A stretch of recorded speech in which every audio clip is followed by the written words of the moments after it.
เนี่ยยังไม่ตั้งค่าถ้าตั้งค่าคุณเสียตังค์ผมอ่ะเรื่อย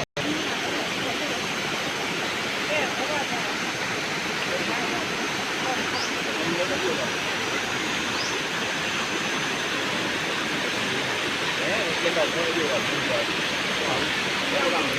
ตีตั้งเท่าไหร่ไม่กันทำเงินเท่าไหร่เฮ้ยเขาจะเปลี่ยนไปเฮ้ยเปลี่ยนไปเฮ้ยแต่แกบอกว่าให้หนุน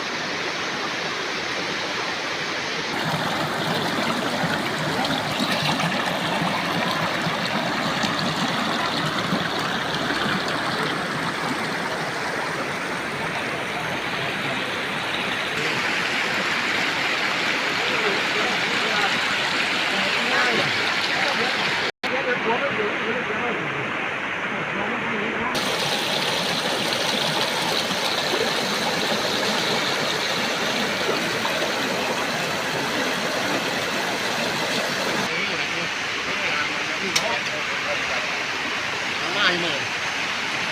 หน้าผมมัน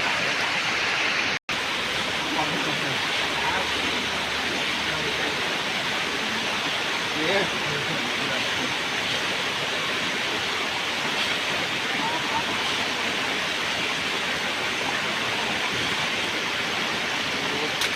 ไม่จะไม่เอาลูกลูกไปเล่น